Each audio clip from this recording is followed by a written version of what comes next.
that seems to be our cue. So, hello, everybody. Enregistrement en cours, c'est le signe de reprendre. Je vais me présenter. Je m'appelle Nick Rockton. Je suis spécialiste de la GDR. Je suis aussi coprésident du groupe national sur la formation.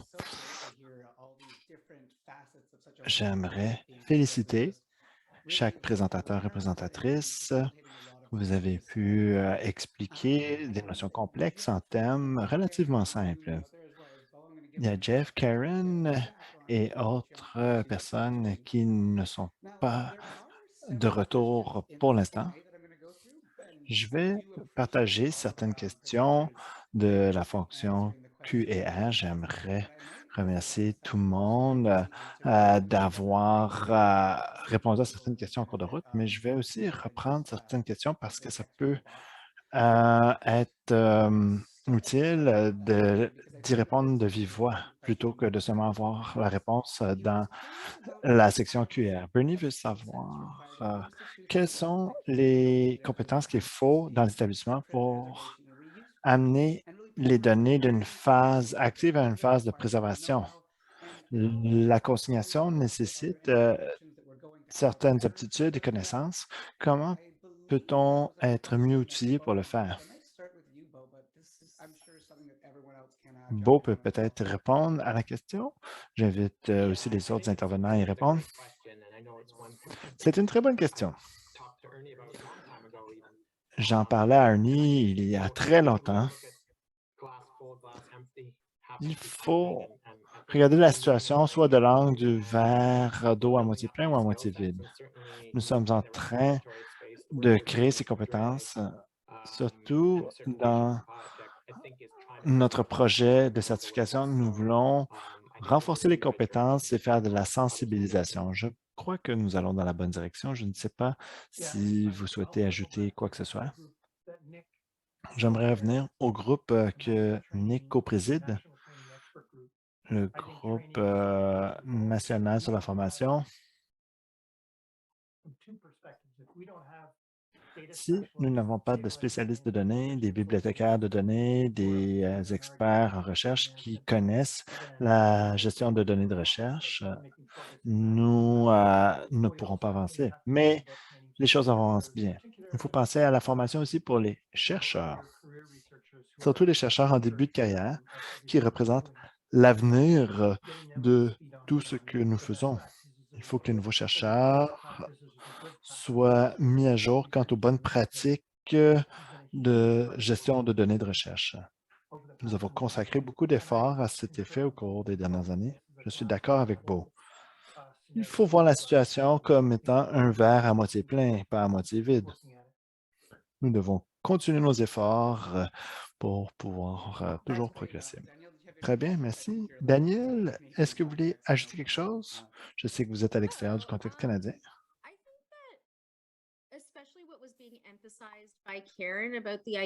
J'aimerais revenir sur ce que Karen a mentionné.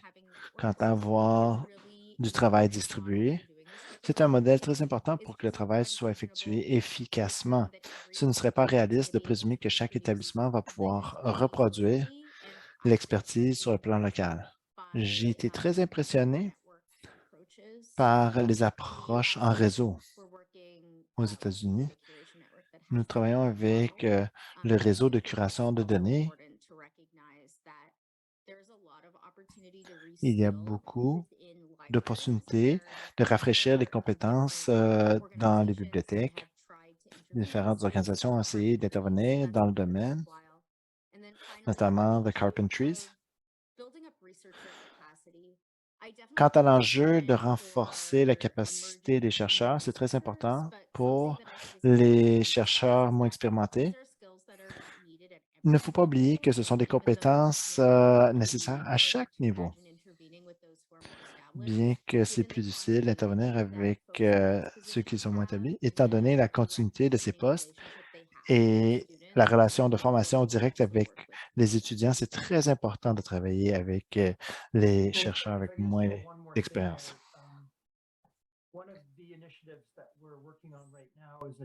Nous travaillons sur une initiative de champion des données. Nous voulons changer la culture de la recherche. Bien que les chercheurs, nous souhaitons que les chercheurs écoutent le milieu des bibliothèques, mais je crois que leur écoute est passive, mais nous voulons créer les prochains champions des données. Nous voulons que les chercheurs soient enthousiastes par rapport à la bonne gestion des données de recherche. Nous voulons que les chercheurs regardent les pratiques dans le domaine, dans l'établissement, dans la région. Ce sera une autre approche pour répondre aux inquiétudes soulevées par Ernie. Je suis d'accord. L'approche par réseau, c'est bien. Ce qui se fait au réseau de curation de données, c'est incroyable. Le Canada devra créer ses stratégies ensemble. Il y a des possibilités pour cette coordination. Les champions doivent venir du milieu de la recherche. Merci beaucoup pour ces commentaires, ces réponses. Je vais reprendre une autre question dans la section Q&A sur la curation de données et les attentes selon lesquelles les dépôts vont avoir leurs exigences de pratique et c'est aux chercheurs de consigner les données, mais ce n'est pas toujours le cas. Est-ce que nous encourageons les bonnes pratiques ou nous renforçons la curation? L'attente à ce que les dépôts offrent de la curation, ça va au-delà d'offrir les bonnes pratiques de curation. Ces étapes ne sont pas offertes par le dépôt. Quelle est la responsabilité des établissements en ce qui a trait à la consignation de données? Je vais demander à Jeff peut-être de répondre en premier. C'est une question difficile, étant donné la diversité des établissements qui sont assujettis à la politique. Il y a donc une diversité de capacités. Les grands établissements ont investi davantage dans la capacité pour le soutien à la gestion de données de recherche. Ça peut se faire dans la bibliothèque, ça peut se faire par les TI, ça peut faire partie du service de déontologie, ça peut relever du bureau de la recherche. Il y a différents endroits où les établissements vont investir dans la gestion de données de recherche. Certains établissements ont moins de capacité, mais ça ne change pas notre besoin d'avoir à aller de l'avant et à solidifier cette capacité. Les établissements, individuellement et collectivement, doivent offrir davantage de soutien à la GDR. Ça peut vouloir dire d'utiliser les ressources d'Alliance GDR, d'aiguiller les personnes sur campus vers Alliance GDR pour des ressources en GDR, que ce soit de conseiller des vidéos de formation, des tutoriels ou l'utilisation d'un réseau de soutien. Nous avons notre propre réseau de curation de données qui prend forme au Canada.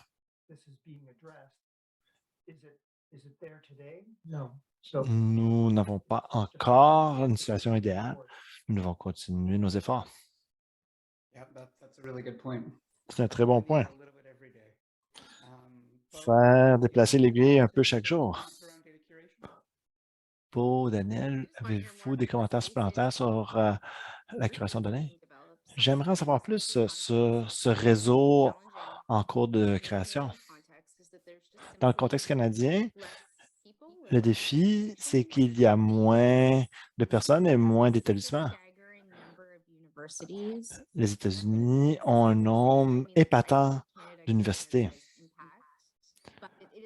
Le Canada pourrait avoir un effet probablement supérieur à sa taille, mais il faut dire qu'aux États-Unis, il y a vraiment une capacité liée au nombre d'établissements. Nous avons une équipe qui travaille sur le dépôt dans le DFDA. Cette équipe travaille sur une communauté de pratique pour la curation. en organisant différents échanges informels. Ce n'est pas aussi formel que le réseau de curation de données des États-Unis. Avant la pandémie, il y avait un atelier sur la curation conçu pour rassembler les personnes qui voulaient cartographier les efforts. Je pense que les efforts remontent à l'automne 2019 à Hamilton, en Ontario, où il y avait différentes suggestions pour la bonne création de données au Canada. J'espère que mes commentaires seront pertinents, mais je crois que ce n'est pas réaliste de s'attendre à ce que tous les établissements puissent le faire. Il faut tenir compte de la capacité des établissements. Ça peut être les ressources, les capacités financières, la technologie, ce qui remonte à la notion d'avoir des réseaux, d'avoir des initiatives régionales qui peuvent aider à niveler le terrain de jeu pour certains établissements. Pour les activités de recherche, les chercheurs sont prêts à utiliser les ressources dans différents établissements. C'est un peu la même chose. Ça fait partie maintenant des responsabilités de recherche, mais je ne pense pas que c'est réaliste de s'attendre à ce que tous les établissements puissent atteindre le même niveau, selon moi. Ce sont des points bien fondés. Poursuivons. Jeff a commencé à rédiger une réponse. C'est une question sur l'attente des trois organismes quand il est question de consigner des données sensibles. On encourage les personnes à anonymiser les ensembles de données. Mais aussi, la tendance de créer seulement des notices et d'entreposer les données sur un serveur sécurisé dans l'établissement. À quoi ressemblent les recommandations actuelles? Nous voudrons savoir quel est le degré de sensibilité des données consignées dans ces dépôts.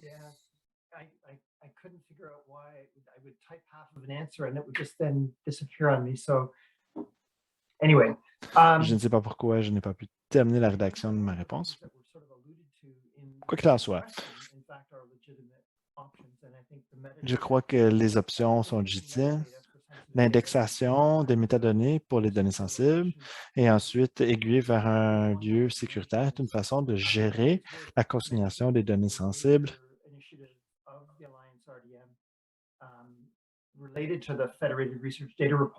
Il y a un enjeu lié au dépôt fédéré de données de recherche qui occupe tellement de rôles. C'est une plateforme de découverte, c'est un dépôt.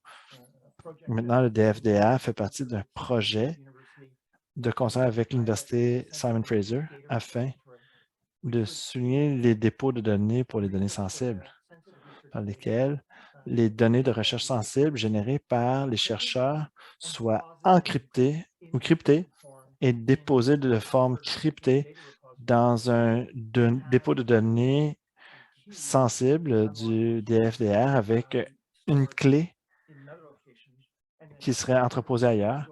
Les demandeurs passeraient à travers un processus d'acceptation pour demander accès aux données et des trousses cryptées de la clé seraient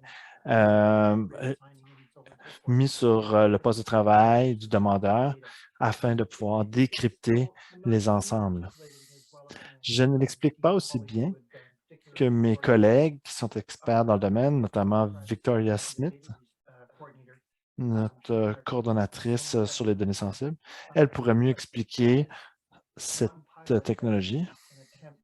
Nous sommes en train de mener ce projet pilote afin de composer avec le côté sensible de certaines données et aussi pour pouvoir composer avec le côté politique de la gestion des données sensibles. Elle affirme qu'il y a différentes régions au Canada, soit des provinces et des territoires, et des établissements qui ont des politiques et des structures en place pour les données sensibles. Et naviguer ça pour un dépôt de données sensibles serait impossible sans avoir un cadre politique harmonisé. Voilà donc la vision ambitieuse de ce projet pilote. Cependant, il y a d'autres options, des enclaves sécurisées. Nous avons le réseau des centres de curation de données, qui est une autre ressource pour offrir l'accès aux données sensibles. Il y a des technologies et des solutions pour surmonter ces difficultés. Cependant, c'est encore un travail en cours d'élaboration. Permettez-moi d'intervenir. Je pense que c'est une question qui arrive à un moment opportun. Quand on pense à l'ensemble du cycle de vie des données,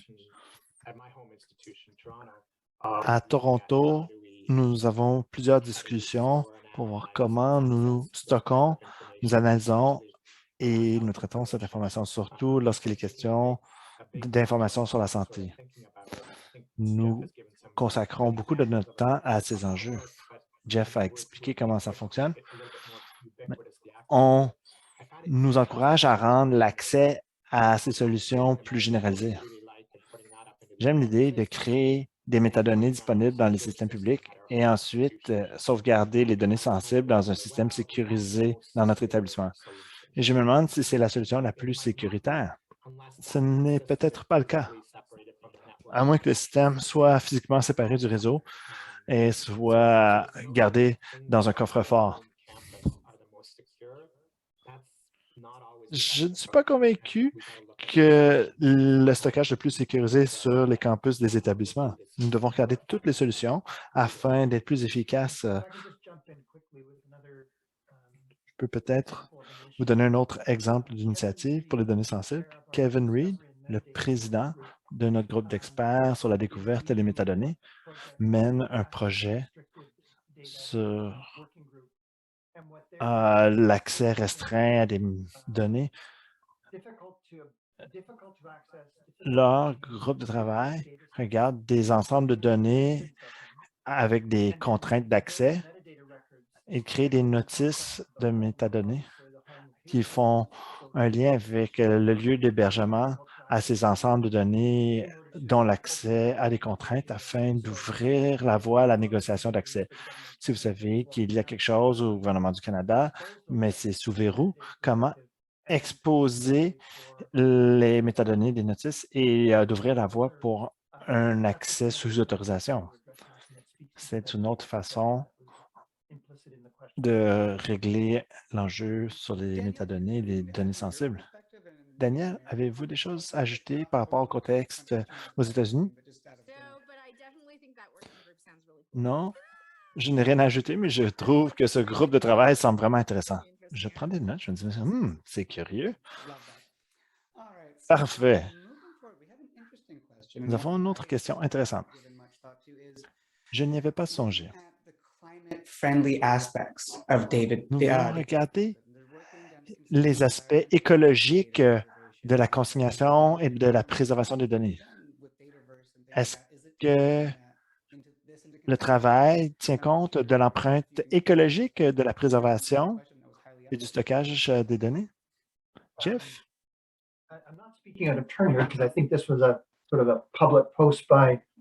Je veux répondre avec des propos qui avaient été rendus publics par notre président de l'Alliance de recherche numérique du Canada. Dans le contexte des centres de données, il parlait de l'énergie consommée par ces grands centres de données, des quantités astronomiques d'énergie utilisées par les centres de données.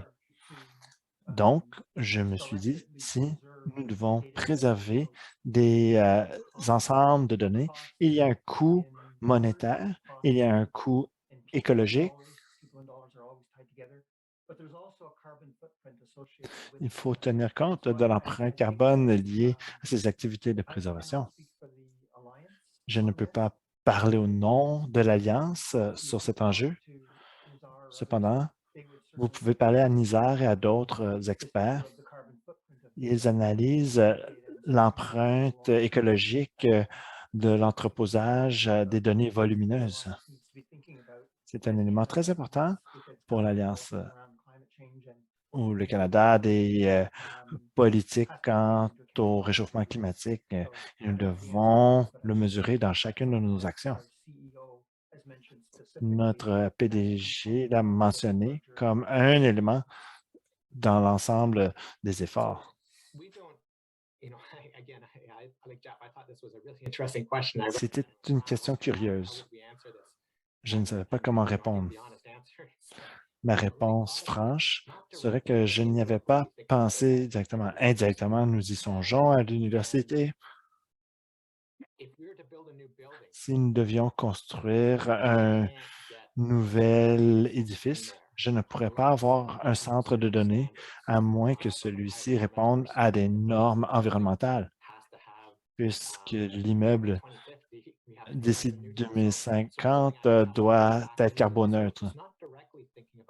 Donc, nous ne songeons pas directement à cet enjeu, mais nous devons le considérer de façon indirecte. Je ne pourrais pas mettre toutes ces données dans un nouvel édifice à moins d'apporter des changements pour réduire l'empreinte écologique. C'est très bien de savoir que vous considérez les éléments. Avec le temps, nous serons plus habiles. Je vais poser une question. Est-ce que Dataverse Canada est différent que Scholars Portal Dataverse? Mais c'est juste une refonte de marque. Nous nous excusons de la confusion. À moins que je me trompe, Jeff? Scholars Portal Dataverse relève du Conseil des bibliothèques de l'Ontario. C'est hébergé à l'Université de Toronto et c'est géré par l'initiative Scholars Portal, qui fait partie du Conseil des bibliothèques universitaires de l'Ontario. Ils desservent la vingtaine de bibliothèques universitaires en Ontario depuis plusieurs années avec des belles ressources, avec le système de données Odyssey, aussi le nuage de recherche de l'Ontario et d'autres ressources partagées. Dataverse Canada est un service offert par les bibliothèques à la communauté élargie au Canada. Il y a un service d'abonnement payant. Je ne sais pas le montant exact. C'est un frais relativement modeste pour pouvoir avoir votre propre marque de portail sous Scholars Portal. Avec ce service, vous avez accès à toutes les mises à jour. Les organisateurs ont toutes les versions les plus récentes de Dataverse. Ce serait beaucoup plus cher si vous vouliez le gérer individuellement sur votre campus. L'Alliance soutient cette initiative de financer une partie du service. Les frais sont moins pour les établissements qui s'abonnent individuellement, puisque l'Alliance paie certains montants pour appuyer l'abonnement individuel des établissements. C'est très bien que vous le mentionnez. Quelqu'un a posé la question sur le coût, mais je viens d'avoir des indications de ne pas. J'ai un chiffre de 5 000 en tête, mais c'est une contribution progressive selon la taille de l'établissement, mais c'est sous toute réserve.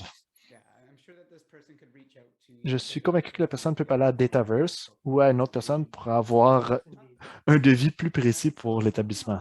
Tout à fait.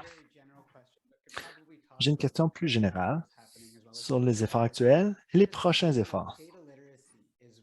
La littératie des données est centrale pour les chercheurs et les personnes qui soutiennent les chercheurs.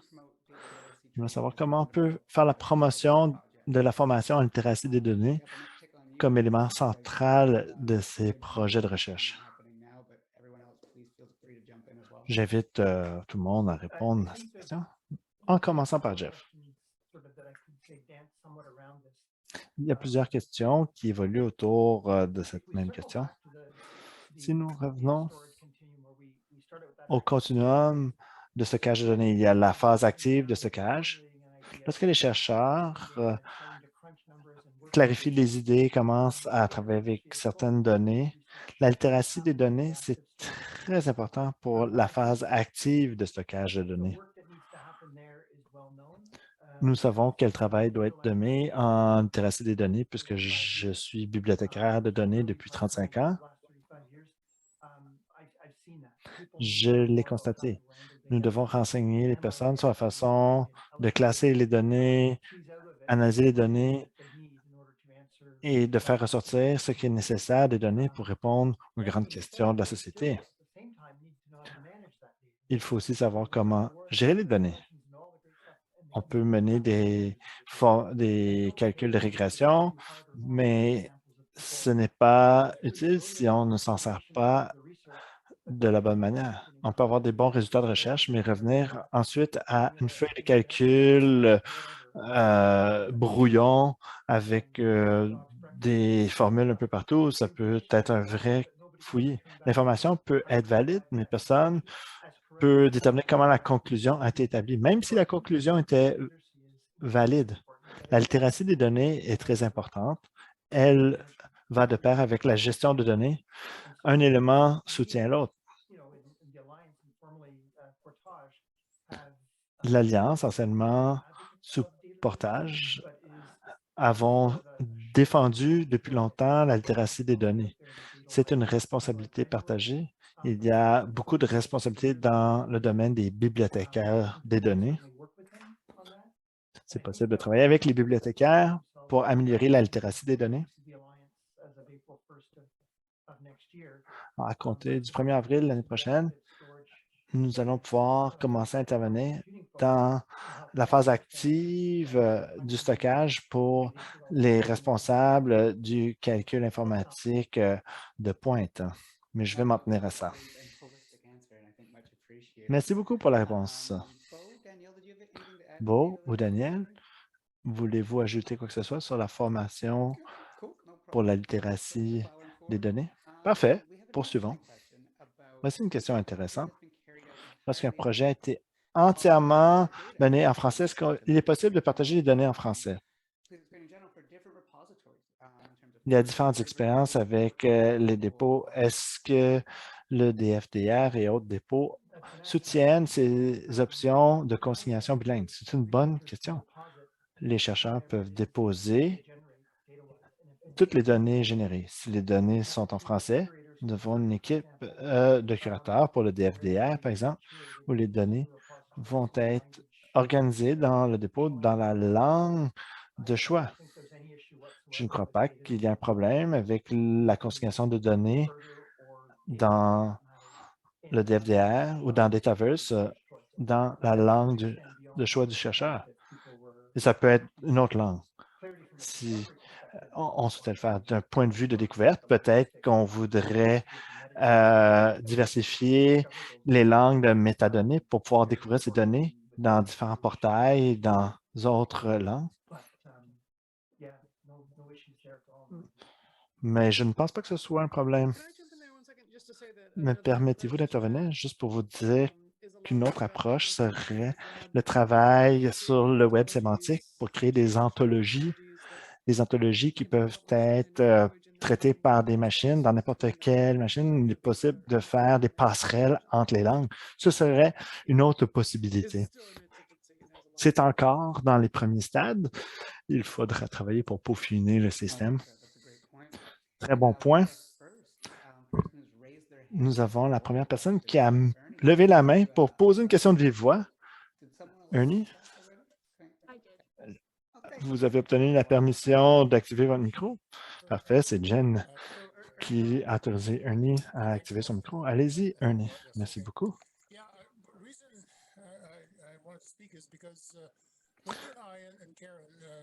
Wendy, Karen et moi et autres venons de terminer une séance en parlant du travail qui se fait dans les comités nationaux un peu partout au monde avec différents, mais nous avons parlé à maintes reprises de la formation. Ce n'était pas seulement la gestion de données de recherche et la curation. Il y avait la science des données et la curation des données, principalement, qui ont ressorti. Les Israéliens ont présenté leurs idées en affirmant qu'ils créaient un programme pour se concentrer sur la littératie des données, les compétences à partir de la 10e année et après, jusqu'au niveau universitaire. Les Israéliens créent une stratégie pour travailler à chaque niveau. Au Canada, autrefois, nous avions des programmes actifs pour le secondaire. Je ne sais pas ce qui est arrivé. D'autres participants ont indiqué qu'il fallait considérer la mise en œuvre des écoles de données pour les sciences de données, ce qui est ressorti des codonnées RDA. À mon avis, c'est complémentaire à notre sujet de discussion.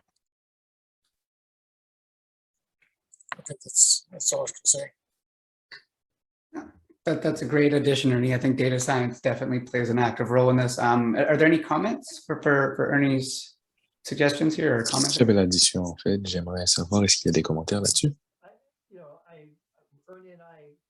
En fait, je voudrais dire que Ernie et moi, nous avons eu des conversations dans le passé là-dessus sur l'importance de Dataverse et sur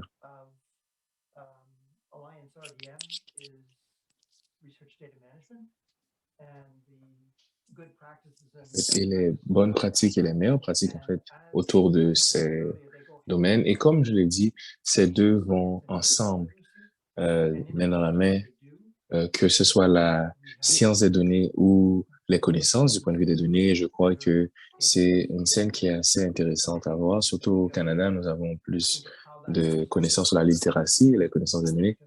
Et je ne sais pas si c'est exactement le côté spécifique que nous avons, mais nous avons définitivement un intérêt là-dessus pour voir que ça progresse.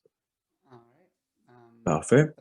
Je pense qu'il n'y a rien d'autre à ajouter, mais il y a beaucoup de personnes qui supportent que tu viens de mentionner Ernie dans la boîte de conversation. Maintenant, pour passer à la prochaine question, est-ce qu'il y a un projet de collaboration pour offrir aux chercheurs canadiens,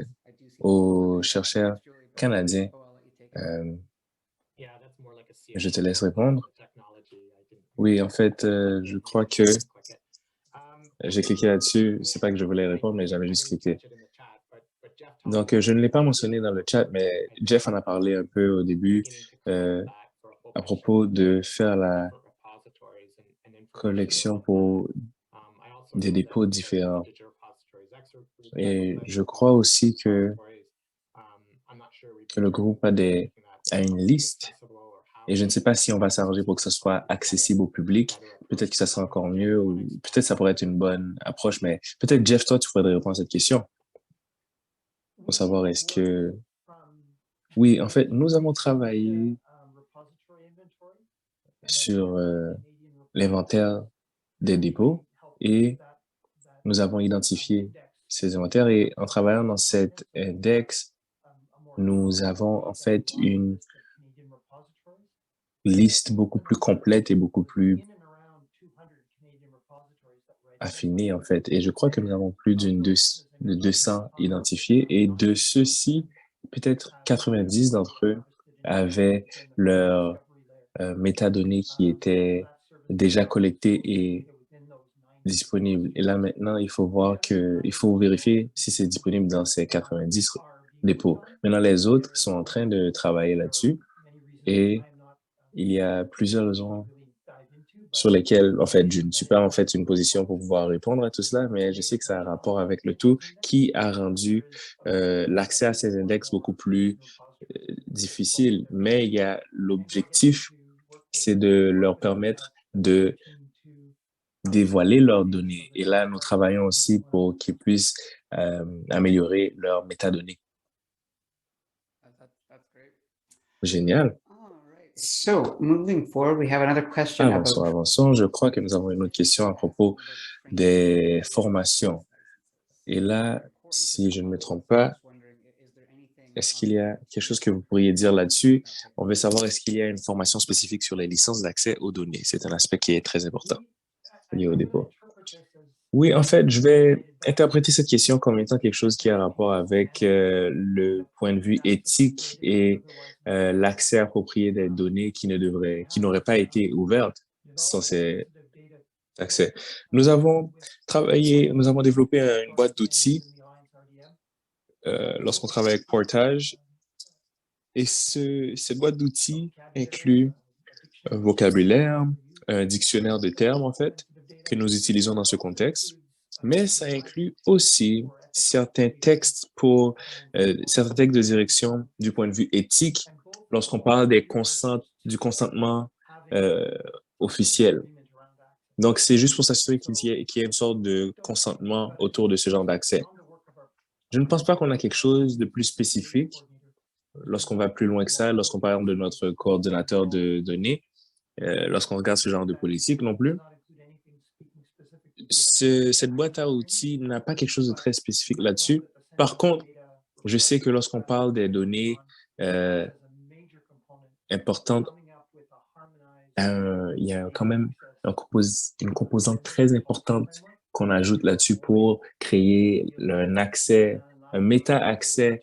Lorsqu'on parle, par exemple, cet accès va être géré par les règles de Nouvelle-Écosse, les règles des autres provinces aussi. Donc, de cette manière-là, on peut s'assurer que tout cela peut être accédé à travers une seule politique ou une seule structure. Je ne sais pas si ça répond à la question, mais c'est sûr qu'on est en train de travailler là-dessus, c'est ce que je vous dis. And this goes for everybody. If there are Oui, c'est une excellente question. Et rappelez-vous tout le monde, si vous avez besoin de clarification, n'hésitez absolument pas à poser plusieurs questions ou à plonger directement. Donc maintenant, je crois que la prochaine question que je vois ici, c'est pour savoir à quel point est-ce que tous les piliers des stratégies euh, fonctionnent tous ensemble. Parce que je vois que ça dit, je vois la pertinence du partage des données pour les piliers 1 et 2. La pertinence n'est pas par contre aussi claire pour les piliers 3 et 4 qui sont axés sur des processus de recherche qui sont hautement contextualisés, qui exigent une composante participative des parties prenantes pour garantir la pertinence et l'adhésion des résultats. Est-ce que c'est quelque chose que j'ai manqué? Est-ce que ça m'échappe? Donc, est-ce que c'est quelque chose que tu voudrais répondre? Jeff, je vois que tu es en train d'aller vers ton clavier. Ouais, voilà, parfait. Wow, t'es beaucoup trop rapide pour moi. J'étais en train de chercher pour enlever la sourdine. En fait, je ne suis pas sûr de comprendre la question pour être honnête. Parce que lorsqu'on parle des piliers des politiques, lorsqu'on parle les administrations, euh, le plan de gestion des données et ensuite le dépôt. Donc, je ne sais pas s'ils sont de parler d'un autre type de pilier parce qu'on en avait 3 seulement. Donc, je me demande si cette personne pourrait nous clarifier un peu plus à propos de qu'est-ce qu'il voulait dire. Malheureusement, je crois que cette personne ne fait même plus partie du chat, donc on ne pourra pas le savoir. Ah, ok, d'accord, dommage. Parce que franchement, je ne sais pas comment interpréter cette question exactement. Donc, ne t'inquiète pas, je crois que c'est un de ces trucs-là. Donc, si jamais cette question revient, nous allons trouver ça. Peut-être que c'est vraiment en train de voir la connexion entre les piliers, mais je ne vais pas donner mon interprétation de la question. Continuons. Avançons. Maintenant, ce qu'on voudrait savoir, c'est est-ce que un Dataverse institutionnel peut également être considéré comme une vitrine des résultats ou de la recherche d'université. Si les données sont déposées dans un dépôt spécifique à une discipline, serait-il approprié d'avoir un enregistrement des métadonnées dans un Dataverse institutionnel qui pointe vers les ensembles de données dans les dépôts de la discipline? En fait, voici ce que je dirais. De point de vue pratique, ça a l'air d'être une bonne idée parce que on peut dire qu'on peut augmenter l'exposition, etc., la visibilité. Mais de l'autre côté, certaines personnes peuvent dire que ce n'est pas une bonne idée parce que si je comprends bien correctement, lorsque vous déposez quelque chose dans le Dataverse, est-ce que il faut voir qu'il y a On n'est pas sûr si c'est une très, très bonne chose lorsqu'on voit tout ça. Bien sûr, je ne suis pas la meilleure personne pour parler de ça, lorsqu'on parle des meilleures pratiques de ce sens-là, mais je serais un peu inquiet lorsqu'on regarde les questions pour savoir de quel DOI est-ce qu'on est en train de parler. DOI. Donc, on a déjà parlé de la publication des métadonnées et avoir la publication ailleurs, mais je ne pense pas, si on rentre un peu plus loin dans l'indexation, que ça voudrait dire que les DOI pourraient être difficiles. Bon, je vois que quelqu'un a envie d'en parler tout de suite. S'il peut, ça se peut qu'il ne soit même pas à son bureau, mais ça serait bien si... OK, nous avons le monsieur Lee Wilson. OK, parfait. Je crois on peut continuer. Ah. Oui, en fait, j'ai quelqu'un dans le chat qui est en train de dire de ne pas le faire, en fait.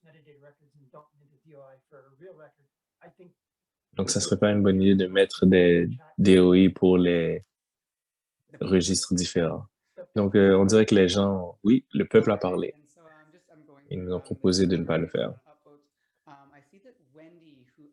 Si je ne me trompe pas, je crois que Wendy voudrait avoir un peu de clarification sur la question qu'elle avait posée.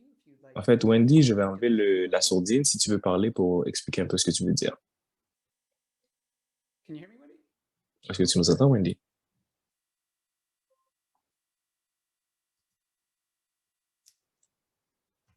It doesn't look. There we go. Perfect. Yeah. Parfait. My thing is that what we Alors, ma question, c'est de savoir, c'est ce que nous n'avons pas, ce sont les personnes qui sont en train de travailler, en fait, avec les données, ne sont pas nécessairement familiers avec ce que les données veulent dire ou les choses de ce genre. Donc, Ernie et moi, nous avons travaillé sur une publication dans la série White Papers qu'on disait, et je crois que nous avons fait un bon point. Ça nous a pris presque une page et demie juste pour présenter cela. Ça dit que les connaissances et la littératie des données est absolument nécessaire. Parce que si vous avez des gens qui sont en train de travailler avec ça, mais qui ne sont pas littérés de ce côté, ils n'ont pas ces connaissances-là, ils vont causer plus de dommages qu'autre chose. Et je crois que tu as mentionné,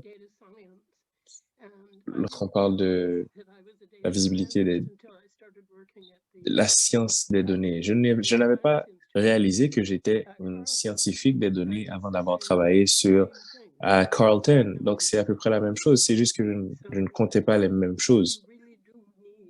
Donc, il faut voir que nous avons réellement besoin d'un bon background lorsqu'on parle des sciences des données. Donc, on peut l'appeler ça la littératie des données, on peut appeler ça les connaissances de base, mais peu importe comment on veut l'appeler, c'est que si on a une idée de comment est-ce qu'on va mesurer les choses et à quel point est-ce que les choses font du sens ou sont logiques, c'est ça qui serait important et utile pour les gens. Donc, je ne sais pas. Excusez. Excusez-moi, vous avez tout entendu ce que j'avais à dire. En fait, je suis tout à fait d'accord avec toi, Wendy.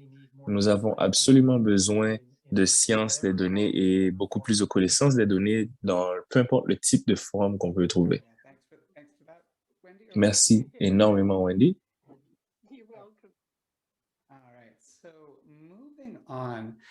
Donc, avançons un petit peu.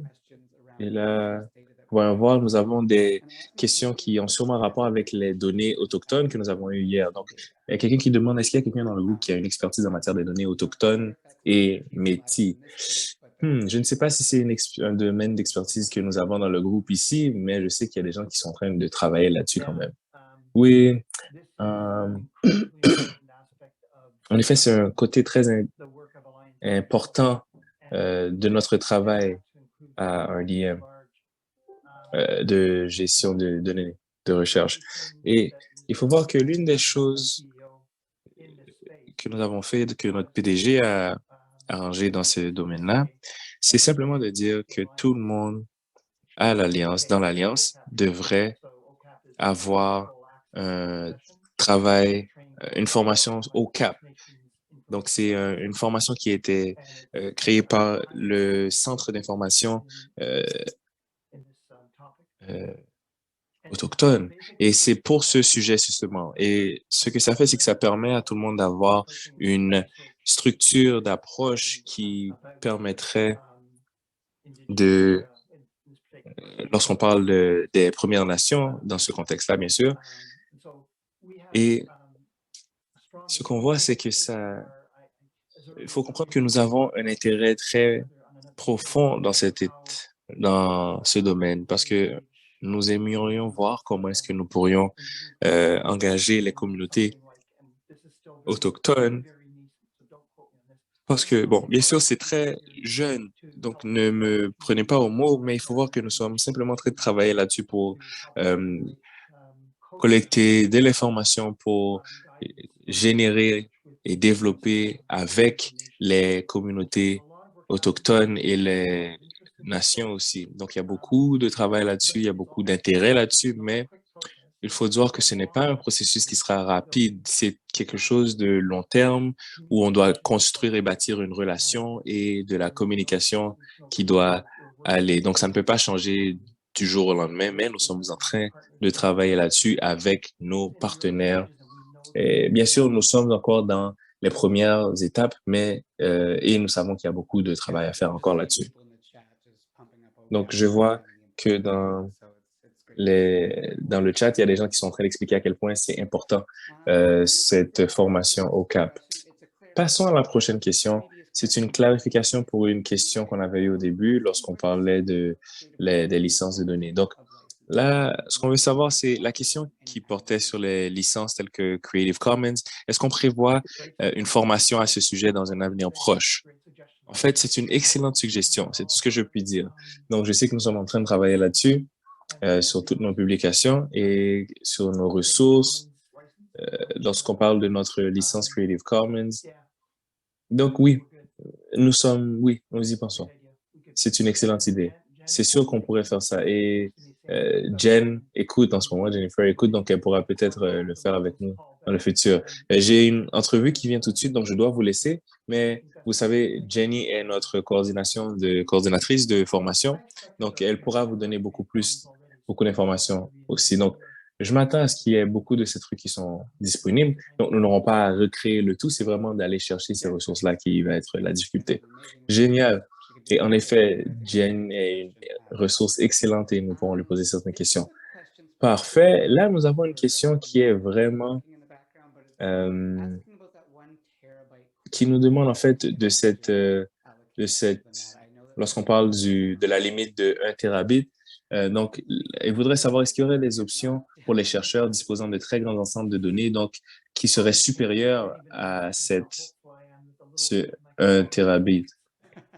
Je ne sais pas à quel point est-ce que j'avais peu hâte de répondre à cette question. Bon, je vais essayer de voir ce que je peux dire là-dessus et je partirai un peu plus tard. Donc, lorsqu'on parle de la limite que nous avons de 1 téraoctet, nous avons travaillé beaucoup avec Compute Canada pour être sûr que nous puissions avoir... C'est une expérience que nous avons déjà eue parce que lorsque nous avons si on avait un certain nombre de chercheurs et qu'on leur donne, disons, un téraoctet, ils vont peut-être pas nécessairement utiliser le tout. Donc, le fait, c'est qu'à la longue, à force d'après travailler là-dessus, ils le savent, en fait. Lorsqu'on a mis ce téraoctet de limite, je crois que nous pouvons penser à recevoir des requêtes et des demandes pour des augmentations. Bien sûr, je ne vais pas vous dire c'est quoi le maximum, mais il y a un certain niveau où il faudrait bien sûr demander des discussions beaucoup plus détaillées. Par contre, c'est tout à fait possible, mais en attendant, nous sommes en train de travailler là-dessus en ce moment même. Donc, vous savez, Lee est là, il est en train de texter à côté. Et je ne suis pas très bon à faire plusieurs tâches à la fois, donc je suis en train de vous répondre en ce moment. Je ne vais pas aller parler avec lui. Génial. Et ta présence est très appréciée, Jeff. Donc, reste concentré, Jeff. Reste concentré. Parfait. Donc, c'est une excellente question. Et bien sûr, si vous avez d'autres questions sur le sujet, n'hésitez pas à poser les questions à l'équipe directement parce que cette conversation peut continuer. Maintenant, pour notre dernière question, est-ce que je puisse voir? On va voir s'ils vont peut-être mettre autre chose de plus. Mais on veut savoir quelle est la participation de l'Alliance à la clause de l'EPTC sur le consentement général pour le dépôt de données. Est-ce qu'ils sont des conseillers dans cette discussion? parce qu'on veut savoir, on a des inquiétudes à propos du flux de travail et les implications sur le retrait ou le consentement. Wow! Je vois que tu n'offres pas cette question à Beau directement. Donc, ce que je dirais, c'est que nous avons une coordonnatrice qui aimerait bien répondre à tout cela d'une meilleure façon que je ne pourrais le faire. Ce que je vais suggérer, c'est que cette personne-là puisse avoir un accès, en fait, de se joindre directement à quelqu'un à l'Alliance. Donc, je m'appelle Jeff, mon courriel va être disponible dans les PowerPoint que vous avez vus. Si vous m'envoyez la question, je vais l'envoyer directement à Victoria, notre coordinatrice. En fait, elle, c'est victoria.smith à commercial engage.ca. Donc, elle sera heureuse de répondre à cette question. En fait, c'était une excellente question et je comprends que tu la réfères à la bonne personne pour répondre correctement à cette question. Parfait. Donc, de ce que je peux voir, c'est que la section Q&R, questions-réponses, est vide. Donc, est-ce qu'il y a des dernières questions qu'on voudrait partager avant de partir d'ici? Ou bien est-ce que vous êtes tellement bien plein de nouvelles connaissances que tout va bien et que vous allez pouvoir avancer? Ah, je crois que c'est un bon moment pour terminer le tout. Je voulais juste donner une chance additionnelle à tout le monde. Oui, c'est très gentil, Nick.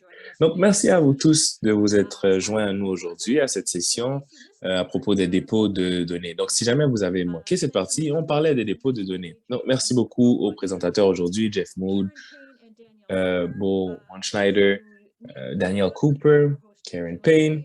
Donc, Nick qui a été l'hôte. Merci au support technique en arrière, Lee Wilson. Merci aux interprètes aussi qui sont en arrière. Nous espérons vraiment vous revoir pour la plupart d'entre vous, si ce n'est pas vous tous, pour notre section sur les stratégies institutionnelles directement. Je sais que certains vous avez un atelier à participer. Donc, de là, à passer une excellente journée et on se verra sous peu. Merci.